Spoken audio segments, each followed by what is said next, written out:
Today's interview is with Jenny Waters, a certified nutrition and habit coach. And it was such a pleasure talking to Jenny. She is so knowledgeable, and she is a perfect example of how lived experiences can lead us in a completely new direction. So she had an experience, really, actually two, that converged simultaneously and really jolted her into a whole new direction in life, which was very difficult initially. But she learned a lot in the process. And what I love about her story too is that she's a great example of that when we get to midlife, things can just start. We don't know where we're headed. And tomorrow something can happen to you. And although it might be hard, it can totally help you learn something brand new. And maybe at some point, something that you can teach other people and help other people with. So her story is that exactly. And so she's very knowledgeable, and she might inspire you in some way to also change your diet, because she talks about how some of the nutrition changes that she made in her life, in her family, made a drastic difference health wise, um, enough to like actually cancel her doctor, cancel her doctor and a lot of medicines that her husband was on, and really were great examples for her children as well on how they can be advocates for their own health. And so, yeah, listen in and see what you can learn from Jenny. All right. Welcome to another episode of Not Your Average Lives. And today, my guest is Jenny Waters. And I'm excited to talk to Jenny today. She is a certified nutrition and habit coach. And so we have lots to talk about. She lives in Texas. You can tell her accent. I love her accent. I have cousins that live in Texas, so she sounds like them. But so welcome to the program, Jenny. Thank you. Yes, my Texas accent definitely shines through. Yes. So yeah, so tell me how you got into your work, because it's very interesting. We Jenny and I hadn't met until just a few minutes ago, and I like to talk to my guests before we hit record. And so she had an experience that kind of pivoted her life with her husband getting sick, and he got like the triple whammy. So I'm going to let her introduce that story, which kind of took her in a new direction. So you want to go ahead and share that? I will. So I had just turned 46. It was December of 2016. And my dad, who'd been very active, like volunteering, doing all the stuff, all of a sudden I got a call on a Friday that he was at the emergency room and was admitted to the hospital. That same very day, my husband was at the rheumatologist getting the diagnosis that he had rheumatoid arthritis, psoriatic arthritis, and lupus. So my dad ended up dying 10 days later. And then Brady, my husband Brady, got on all the medicines to suppress his immune system. And of course, it came with a whole lot of supplements to counteract the side effects of that. But it was like I was dealing with the grief of my dad and also dealing Hmm. with the grief that our life was just a whole lot different than I thought. Yeah.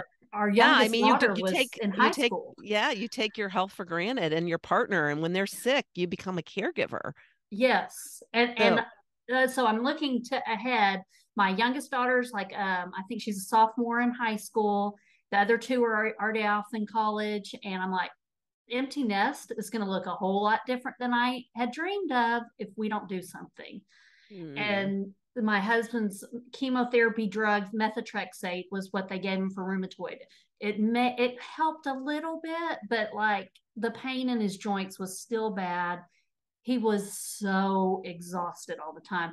The weekends, he basically just slept and didn't remember anything.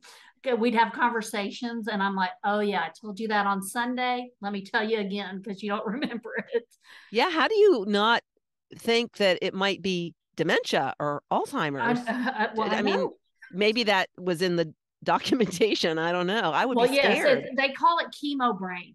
And Okay. it was not like the high dose chemo that you get for cancer treatment, but it definitely makes you have this really big brain fog.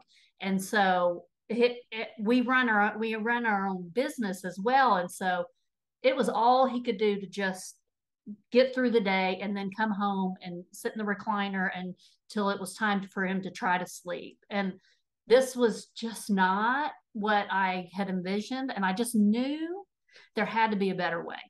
I, Now, was he super? I assume he was super active. What did you guys yes. do? Like, what was your life like before he got sick? Yeah. And what? How did your dad die? What did he? What did he die My of? dad died of basically, he had a blood issue and a heart issue, and he did the things that both doctors told him to, but their advice was conflicting, and it kind of ended up in a catastrophic way. So Oh,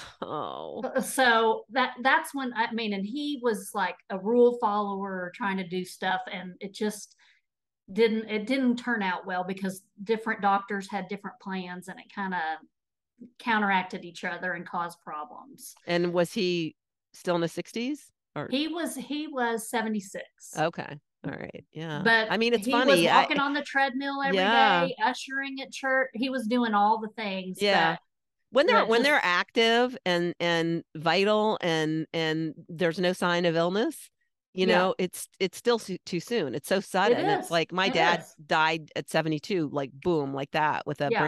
brain hemorrhage, and it was like, what?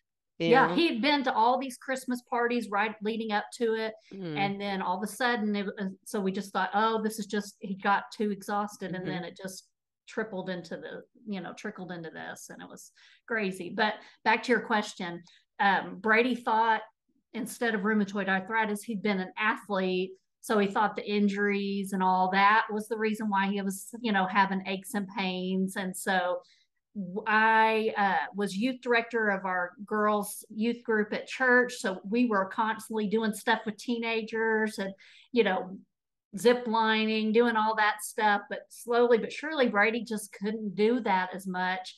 And everything was hurting. And like it got so bad that shaking hands hurt. I mean, like he's not a crier, but like mm. he's like I almost cried when people would shake my hand because his thumb just like shot pain through his arm, and it was like, okay, I can't, he couldn't ignore it anymore, and that's what led him to the rheumatologist. His mother also has rheumatoid arthritis, so he kind of had a clue. So is that And genetic? yes, Okay. it's genetic, but there's things you can do to prevent it Ah, from. okay. Because when we were talking, you said these are really autoimmune diseases. And so can Yes. you talk about that a little bit? And we were talking because I had chronic fatigue syndrome when I was in my Yes. 20s. And it's something that you really, first of all, if you can have a normal life and recover from that, it's pretty much a miracle. So I thank Yes, a it is. doctor that I had for doing an experimental treatment on me. Um, but you also have to be very careful to Yes. what you do to that could harm you again or like I am so careful vitamin C every single day of my life.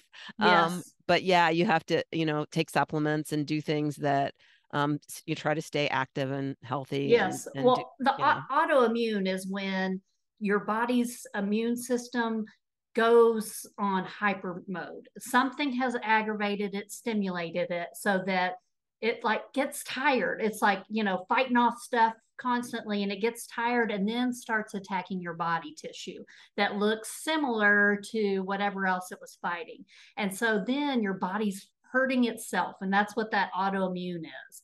And so you always have to be careful with your immune system. You don't want to overdo vitamin C because that also, you don't want to overstimulate your immune system, but you have to manage your sleep, your stress, sleep, food. yes. Food Hmm. has a big part of it, and then Hmm. exercise as well. It's the four pillars of health basically that are come into play to kind of keep your immune system at the normal rate, so it's not attacking yourself, attacking your body. Hmm. Yeah. And why do some people fall victim and others don't? Is they might have genetic predisposition for it. So, And sometimes, but lifestyle factors are what okay. turn that gene on. Yeah. That gene I had a doesn't lot of necessarily. stress. I had a lot. Yes, I was a young mom. yes, I'd just gone back to the corporate workforce. My husband was a police officer and he worked yes. and he That's was a lot of actually, stress. yeah. And he, you know what he was doing? He was working on a case of a serial killer at the time. Yeah. Oh my I goodness. didn't even think about that until now. That was all converging at the same time. Oh Yeah. yeah. So your Hmm. body's in fight or flight mode the whole Yeah. time. And Yeah. so then it's like trying to help you, but then it ends up just attacking your Mm. tissues and throwing you out of balance. Yeah. Yeah. I had mono 3 times. And And so, having mono puts you as a predisposition for yeah. autoimmune. Yeah. And I was told it's funny, there's this fallacy that people think that you can't have mono more than once. And so it was so funny because the third time I got diagnosed with it, it was a different doctor because it had been, I think 18 was my first one. And then when I was pregnant with my first daughter and I had her, I was diagnosed with mono. Oh And she, as a goodness. baby infant, I gave her mono. Yeah. Oh wow. And then yeah, so the third doctor was a different doctor, but it was so funny because he said, "Has anybody ever told you you couldn't get mono again?" And I was like, "Yeah." And he said, "Well, they were full of shit." And I was like, "I like this doctor. Yes. He says it straight." But yeah. Yes. So you worked in your church Yes. and what did you say your husband did? Well, we owned our own business. Oh, We're okay. we're one of those that's like constantly going, especially when our girls were in high school and stuff. We own our own business. He was a part-time pastor at the church for a while, and I was the youth director. So, and then our girls were very involved in a lot of stuff. So we were not home much. We were on the go a lot Mm, until things started going mm. downhill. Yeah. So, but you weren't focused. I mean, you're now certified as a nutrition coach, Yes. and you also are specialize in habits. So, I want to talk about that. So this whole experience led you. I guess you were his advocate. You became his Yes. advocate, and you started research because who wants to research when they don't feel good? So Well, good. right. He was just all he could do was do what the doctor told him to. Take the Hmm. medicine, just get through the day. And I like my husband does not like diets or being told what to do. So I was like, I bet that doctor is telling him to eat differently or to exercise. I was like trying to get him to walk with me. So I went to the appointment with him and she said to my face, no, diet and exercise have no part of this. You only can take the medicine. That's the only thing. And my clients, that's the only thing they has worked, but we'll have to keep changing that because it doesn't always work. And I knew in my gut that that was not right. And so I went into hyper research mode and begged him, guilted him, told him like you can if you can figure this out for our girls that they don't have to suffer like this. So he did the anti-inflammatory diet. I helped him through it. And with it, I prayed a ton, and the girls did too, that results would come quickly because he was not staying on it if he didn't see something. Yeah. And within a week, his socks didn't fit because his ankles just the Wow. inflammation went down so fast. I wish we had taken a picture. And then within 2 weeks, he was feeling differently. And like in like the first month, he lost 30 pounds of inflammation. I mean, it was like in his face, in his neck, uh, and just the energy started coming back. And after a whole year of just staying on this nutrition, really focusing on nutrition, no exercise, just dialing in on keeping his stress lower and fixing his nutrition, we got to fire that rheumatologist, get off of those medicines, and he figured it out. He was able to drop 50 pills every week that he was taking. Mm. And in our family, we always talk about before that diet change and after because it altered our whole lives. Yeah. Yeah.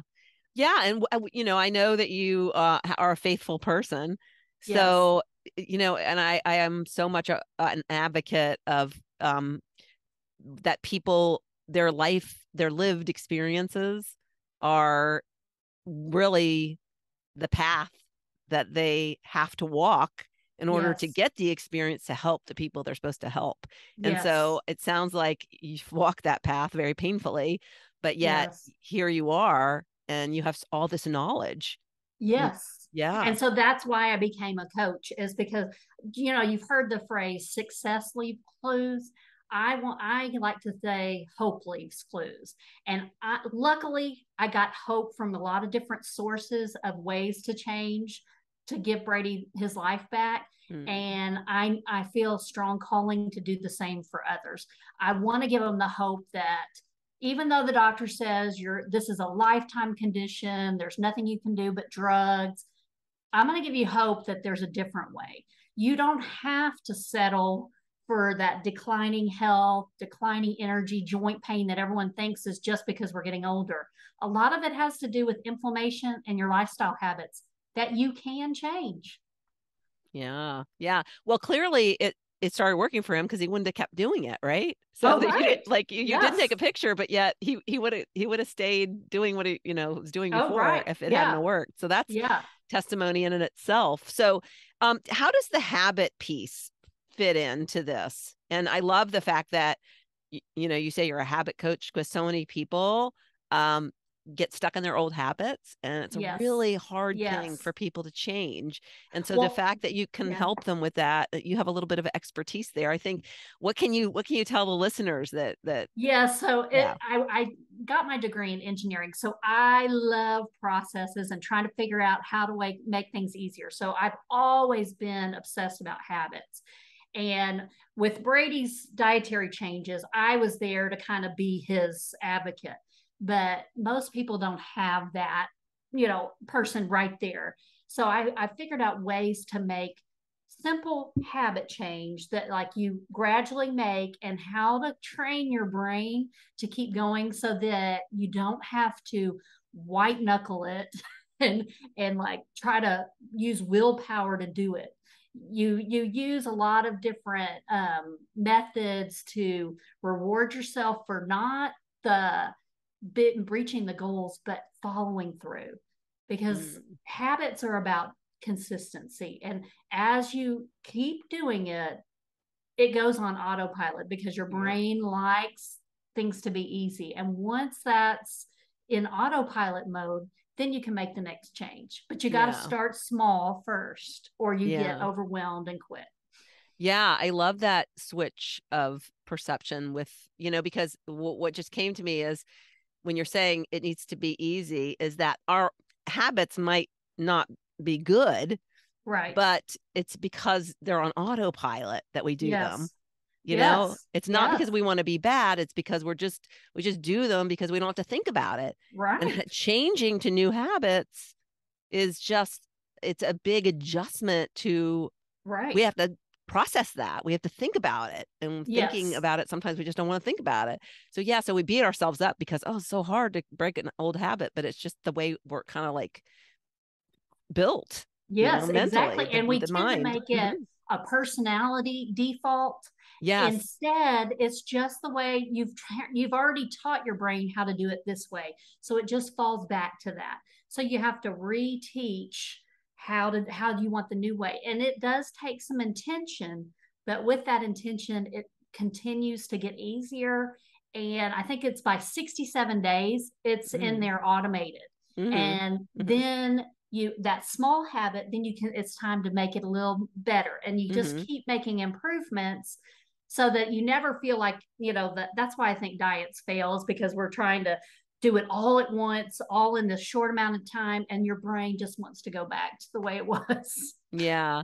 Well, I think you hit it on the head when you started. As you said, it's so focused on the long-term goal, and when you don't get there soon enough, Yeah. it's you just feel like a failure. So and I think that the whole like having a support system, people just don't realize the importance of it. And most Oh, people yes. who succeed have, no matter in whatever, whether it's health Right. or I had somebody on who is a children's book author, and she wanted to write a book, and she had a manuscript for like 10 years. And it wasn't until she got into a Facebook group with other authors that inspired her that she had to show up for, and Yes. that got her book published. And so it just is so important to have a support system that keeps you consistent. Right. It keeps you Right. going And back every day. also that's important to think about too, because like in families, you'll see like if everyone has bad eating habits, it's really hard to be the one that doesn't. And so you've got to find people in your life that are maybe a little ahead of you on the health journey, that aren't going to make you feel guilty for ordering a salad when you need to, or they're not going to like guilt you into, oh, that's okay, just have another drink and get the chips and queso. Worry about your diet tomorrow.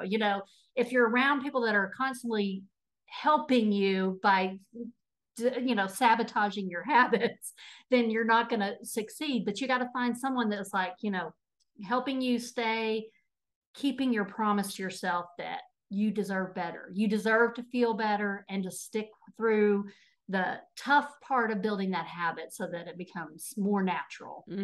Yeah.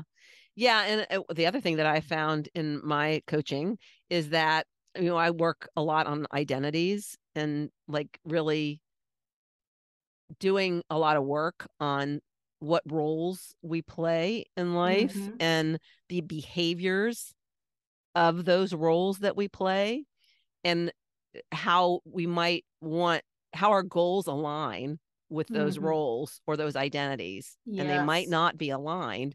So what is the new identity, that and what are those behaviors? And when you look at it, because so many people they think that they can't change their identity, Uh-huh. and you can, Yes. because that has nothing to do with who you are inside.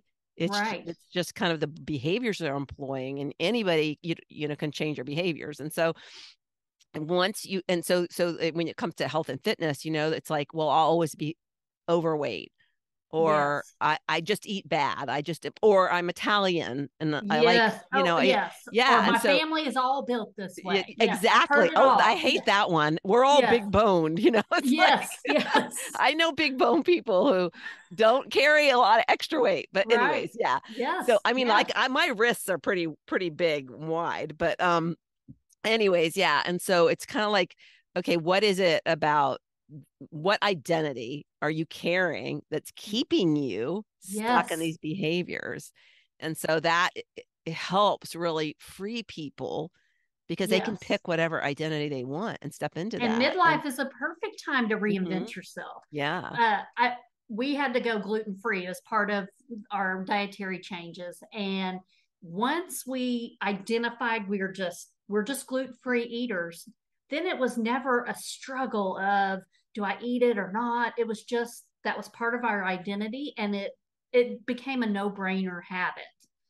So Mm, creating that identity ahead of time, and just like I ask my clients all the time, what kind of person do you want to be? And if, that healthy, vibrant, empty nester, how would that person act? Let's act like that. So let's become that identity that you're working towards. yeah. Yeah. So you do it too. Yeah. Yeah. And that can be fun too. I mean, you can Yes. come up with this persona, and it just like feel Yes. like, we all need to step into that and be a little, and Beyonce has one. Oh, She calls herself Sasha Fierce. So when she oh, goes on right. Yes. stage, yeah, Yes. you think, oh, she can do it all. She doesn't need to have any persona. Well, no, even Beyonce needs a persona Yeah. to step into, Yeah. to Yeah. be her best self on stage. So yeah, so that's kind of cool. So yeah, so when you say you're a certified nutrition coach, do you are you somebody who shares recipes, or what does that look like, and how you Well, help people? I help people, like a lot of times they'll come to me sometimes with inflammation problems, and we start looking at like matching symptoms and what food they're eating, so that a lot of times we have food sensitivities that you never knew about. So yes, you can have allergies, that's a different thing, but like something is triggering this inflammation, and gut health has a lot to do with it. So we like try to narrow down, everyone's different, what their triggers are, what is causing that bloating, what's causing the joint pain, the exhaustion, whatever it is. And I help them fine tune the way they eat with their, the way they like to eat. I'm not going to make if you hate broccoli, I'm not going to tell you to eat broccoli because it's not going to last. But learning to, Just put a and I lot of do butter love, on it. I do love to cook. So I love create, I do have recipes that I give them, but helping them, empowering them to come up with a more real food diet so that they're eating foods. And once you break up with the processed foods, real food just tastes a lot better than you realize. So Yeah. I work through those nutrition, and there's a lot of self-talk that comes along with it that we've carried through probably childhood Yeah. that we have to fight through too. So do you do it by process of elimination? Are there like highly inflammatory foods? I know that There there's, are, and some yeah. people do well to take them all out at once. Some people Hmm. need to do it one at a time. Just depends on their, I don't know, habit control and what habits they already have in place. Whether they need to go slow and not trigger any like eating disorders. But so that I'll tell you the top inflammatory foods that a lot of people would have trouble with, and taking them out just to experiment and see how you do. Gluten, of course, is one, and that's wheat, rye, and barley, and it's in so much processed food. You'll see that wheat has to be listed as an allergen. Yeah, and it's in a lot of bread. It is. It So is. it's hard to go without it. It's, At first I've, it is, and then you learn that there's a lot of foods that are available to you yeah, that didn't yeah, have it. And then dairy, cow dairy is mainly meant for baby cows, not us. yeah. So even if you thought you weren't lactose intolerant, you might have some inflammation issues Mhm. attached to dairy. So I mean, there's alternate milks that can easily be replaced, and I Mhm. help them find that. And then sugar. Let's talk Mm. sugar. We're all getting way more sugar than we need. And then just looking at added sugar on any product, you're going to see that there's sugar in salad dressing to tomato sauce to anything you buy. Watching that sugar, that also can really trigger some inflammation. And What then about there's stevia as a substitute? stevia is fine. Okay. Yeah, the added sugar, well, you'll see, and you Hmm. you only are supposed to have 25 grams a day. Most of us get a lot more if you're Yeah. not really paying attention to it. Yeah. Yeah. Well, it's in a lot of stuff. Like it's in wine. It's Yes, in, well, yes, you mentioned salad dressings. One thing that I found is it's super easy to make your own salad dressings that are very yummy. yes. So They if, don't need that extra stuff. mm-hmm, yeah. Yes, In fact, I just made some last night that just honey, it's Dijon mustard, the apple cider yes, vinegar and olive oil. and olive oil, yeah, and some crushed garlic and salt and pepper. I And have yeah, made that so same good. salad So dressing. good. I It's mean, it's so so good. simple. Yeah, yeah. Yes, yeah. Yeah, and then you go into soy and corn, which are very heavily pesticide and GMO, and a lot of us have problems with that you might not even realize.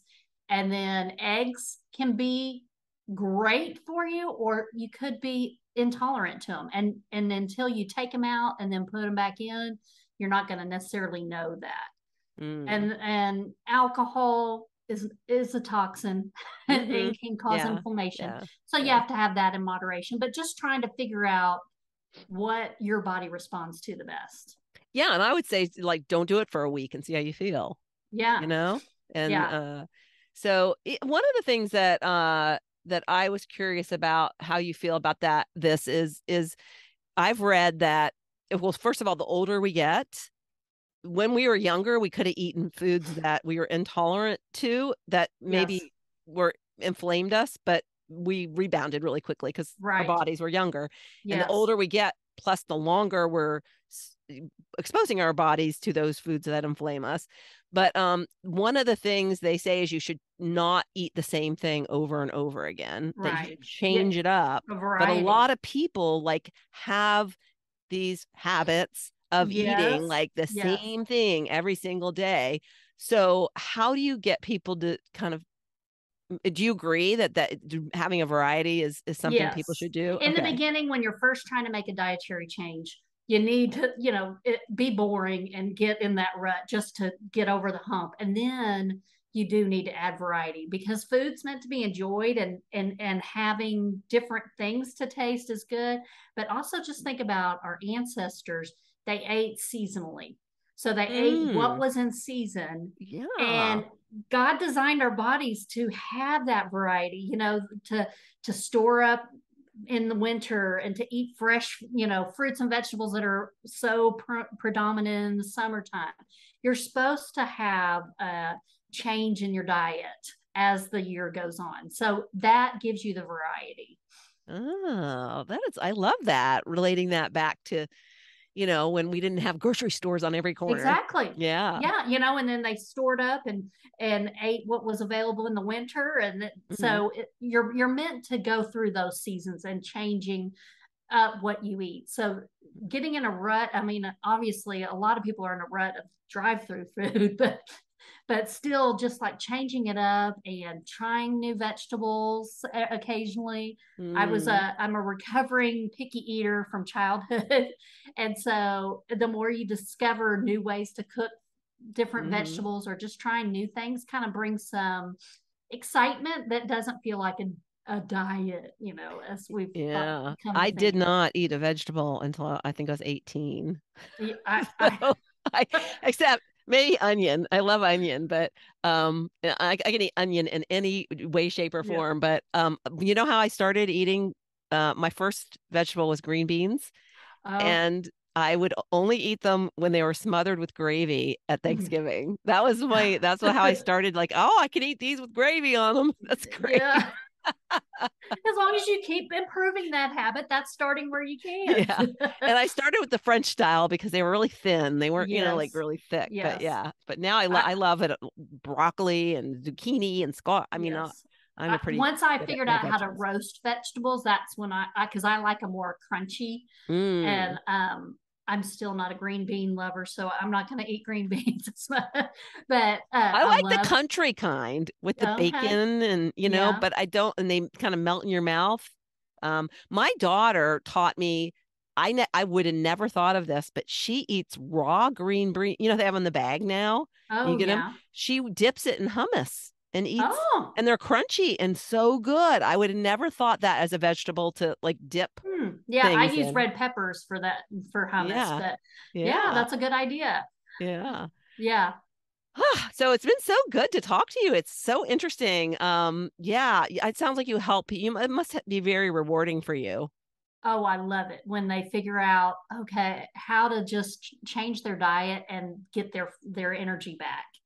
And things that they thought were going to be lifetime chronic problems start to get better. It's really exciting to see. Yeah. And how's your husband doing? He's doing great. Oh, that's He hadn't had to awesome. go back on that medicine. He's still, it's been 5 years and he still appreciates being able to shake a hand without hurting. We play a lot of cards at night so he can shuffle without hurting his Oh, hands. he can Just shake all. hands without crying. Yes, and we go on vacation, we hike, and he like it's still we still appreciate that he can get there and do it without being exhausted. Yeah. Your health is such a blessing, and when you don't have it, oh, it's life is harder. Yeah, and as a mom, how have what you have done with your husband, like stepping in there and being his advocate and not accepting what the doctors were telling you and knowing that, you could figure this out, or Yes. having hope. How has that impacted your daughters? Have any of them, shared with you? Well, they've all changed their eating too, but my youngest daughter, we actually found her diagnosis through this. She had been to Mm, the dermatologist for years, eczema. They love to throw that out. And it turns out she'd had celiac this whole time. mm, And when we went off gluten, she didn't go with us the first time because she's a teenager. And then I was like, just try it, just try. Daddy had great results. Maybe you can just try. And the whole time, she's an angry teenager, like, all my friends are eating this other stuff. This isn't working. And she went off of it for a month and then went back to school. She was in drill team and they had the Chick-fil-A lunches. And she came downstairs and she goes, gluten is not good for me. And she had done the research. She'd found her autoimmune. She had a skin condition too. And she's celiac. And now we've gotten all fixed. She's feeling great. My other two daughters, I'm determined that they're going to not have that genetic turn on of rheumatoid arthritis. And they coach their friends how to make changes. Yeah, that's great. Yeah, my husband has had eczema ever since he was an infant, and I know it's related to gluten and possibly, what's the stuff in beer, which he loves beer and he there's gluten in beer. Oh, gluten in beer. Okay. But yeah, he makes those sacrifices and he's like, it's not like disabling him or anything, but I'm like, oh my gosh, you just try it. He's so stubborn. Yes. Maybe I need you to talk to him because he won't listen to me. Your husband was stubborn, but he listened to you. Mine, I will like, no way. There's a reason I coach women instead of men.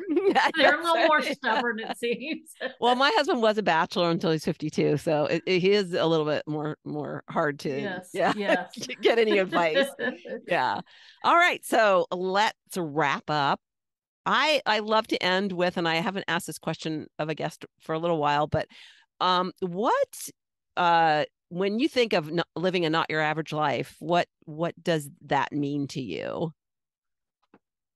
Let's see. What does that mean to me? That means eating like most people don't so that I can live like most people don't. Ooh. I had a great aunt that lived to 98. She did water slides in her 70s, won medals for line dancing in her 80s. I'm going to be that person. I'm going to be that, like you're not your average grandma. I'm going to be that not your average grandma. Yeah. I'm going to be active with my grandkids that I don't even have yet, but that is my goal.